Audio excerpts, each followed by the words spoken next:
The Legend of Knockmany, Part 1. What Irish man, woman, or child has not heard of our renowned Iberian Hercules, the great and glorious Finn McCool? Not one from Cape Clear to the Giant's Causeway, nor from that back again to Cape Clear. And by the way, speaking of the Giant's Causeway, brings me at once to the beginning of my story. Well, it so happened that Finn and his men were all working at the causeway in order to make a bridge across to Scotland, when Finn, who was very fond of his wife Una, took it into his head that he would go home to see how the poor woman had got on in his absence. So accordingly, he pulled up a fir tree and after lopping off the roots and branches, made a walking stick of it and set out on his way to see Una.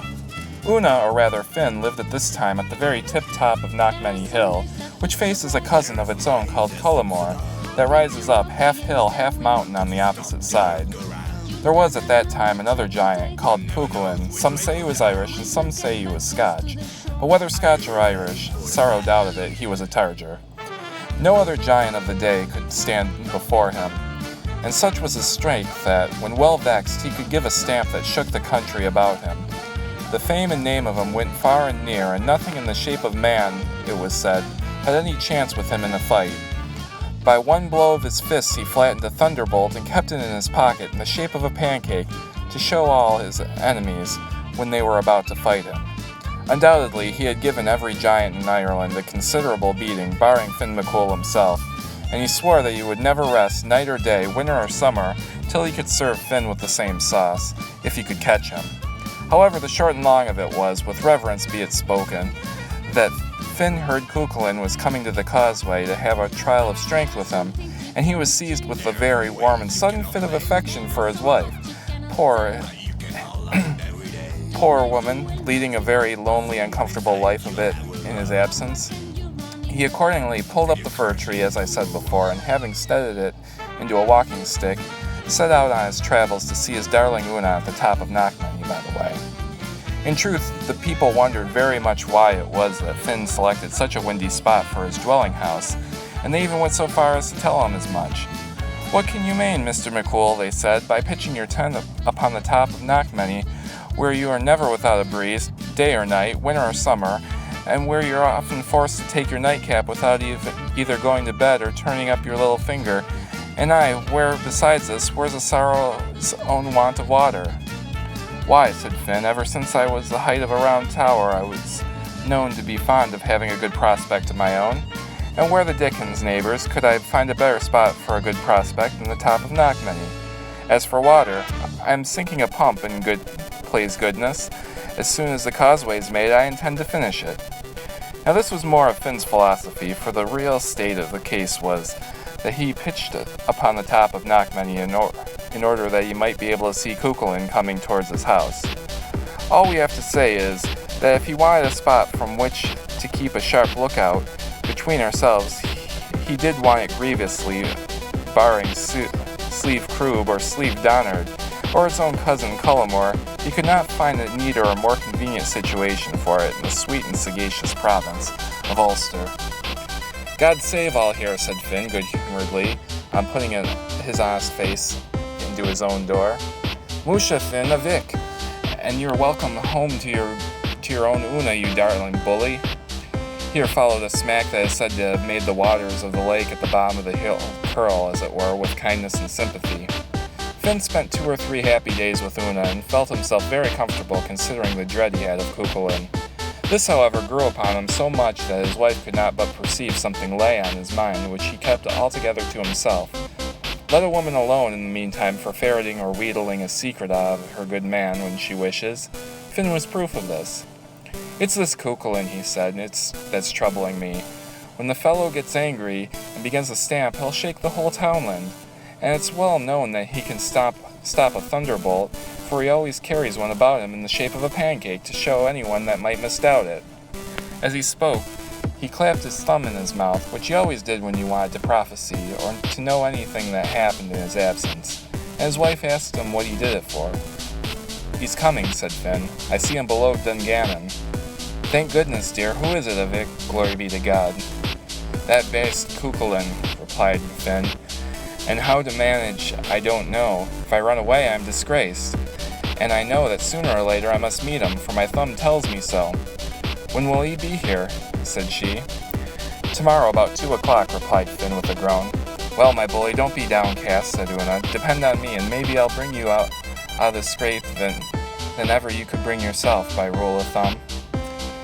She then made a high smoke on the top of the hill, after which she put her finger in her mouth and gave 3 whistles, and by that Cuchulainn knew he was invited to Cullimore, for this was the way that the Irish long ago gave a sign to all strangers and travelers, to let them know that they were welcome to come and take share of whatever was going. In the meantime, Finn was very melancholy and did not know what to do or how to act at all. Cuchulainn was an ugly customer to meet with, and the idea of the cake aforesaid flattened the very heart within him.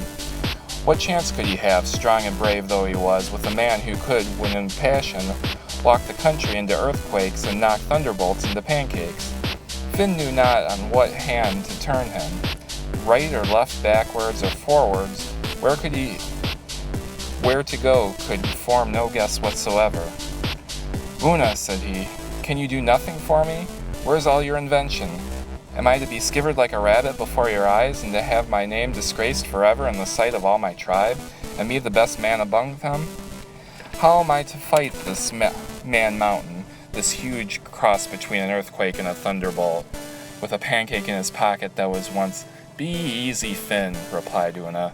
Troth, I'm ashamed of you. Keep your toe in your pump, will you? Talking of pancakes, maybe we'll give him as good as any he brings with him, thunderbolt or anywise. If I don't treat him to his smart feeding as he's got this many a day, never trust Una again. Leave him to me, and do just as I bid you. This relieved Finn very much, for after all, he had great confidence in his wife, knowing as he did that she had got him out of many a quandary before. Una then drew the 9 woolen threads on different colors, which she always did to find out the best way of proceeding in anything of importance she went about. Then she plaited them into 3 plaits with 3 colors on each, putting one on her right arm, one around her heart, and a third around her right ankle, for then she knew that nothing could fail with her that she undertook. Having everything now prepared, she sent round to the neighbors and borrowed 1 in 20 iron griddles, which she took and kneaded into the hearts of 1 in 20 cakes of bread, and these she baked on the fire in the usual way, setting them aside in the cupboard according as they were done. She then put down a large pot of new milk, which she made into curds and whey. Having done all this, she sat down, now quite contented, waiting for his arrival on the next day about 2 o'clock, that being the hour at which he was expected, for Finn knew as much by the sucking of his thumb.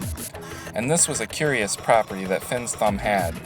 In this very thing, moreover, he was very much resembled by his great foe, Cuchulainn, for as well known as that the huge strength he possessed all lay in the middle finger of his right hand, and that if he happened by any mischance to lose it, he was no more, for all his bulk, than a common man. At length, the next day, Cuchulainn was seen coming across the valley, and Una knew that it was time to commence operations. She immediately brought the cradle, and made Finn to lie down in it and cover himself up with the clothes. You must pass for your own child, said she, so just lie there snug and say nothing, but be guided by me. About 2 o'clock, as he had been expected, Cuchulainn came in. God save all here, said he. Is this where the great Finn McCool lives? Indeed it is, honest man, replied Una. God save you kindly, won't you be sitting? Thank you, ma'am, he says, sitting down. You're Mrs. McCool, I suppose. I am, said she, and I have no reason, I hope, to be ashamed of my husband. No, said the other. He has the name of being the strongest and bravest man in Ireland, but for all that there's a man not far from you that's very desirous of taking a shake with him. Is he at home? Why, then, no, she replied, and if ever a man left his house in a fury, he did. It appears that someone told him of a big bassoon of a giant called Cuchulainn being down at the causeway to look for him, and so he set out there to try, if he could, to catch him. Troth, I hope, for the poor giant's sake, that he won't meet him. For if he does, Finn will make paste of him at once. Well, said the other, I am Cuchulainn, and I have been seeking him these 12 months, but he always kept clear of me, and I will never rest night or day till I lay my hands on him. At this Una set up a loud laugh of great contempt, by the way, and looked at him as if he were only a mere handful of a man. Did you ever see Finn? Said she, changing her manner all at once. How could I? Said he. He always took care to keep his distance. I thought so, she replied. I judged as much. And if you take my advice, you poor-looking creature, you'll pray night and day that you may never see him, for I tell you it will be a black day for you when you do. But in the meantime, you perceive that the wind's on the door, and as Finn himself is from home, maybe you'd be civil enough to turn the house, for it's always what Finn does when he's here." This was a startler even to Cuchulainn, but he got up, however, and after pulling his middle finger of his right hand until it cracked 3 times, he went outside and, getting his arms around the house, turned it as she had wished. When Finn saw this, he felt the sweat of fear oozing out through every pore of his skin, but Una, dependent upon her woman's wit, felt not a whit daunted. "Ah, then," she said, "as you are so civil, maybe you'd do another obliging turn for us, as Finn's not here to do it himself. You see, long after this long stretch of dry weather we'd had, we feel very badly off for want of water. Now, Finn says there's a fine spring well somewhere under the rocks behind the hill here below, and it was his intention to pull them asunder, but after he heard of you, he left the place in such a fury that he never thought of it. Now, if you try to find it, troth I'd feel it a kindness." She then brought Cuchulainn down to see the place, which was then all one solid rock, and after looking at it for a time, he cracked his right middle finger 9 times, and stooping down, tore a cleft about 400 feet deep and a quarter of a mile in length, which has since been christened by the name of Lumford's Glen.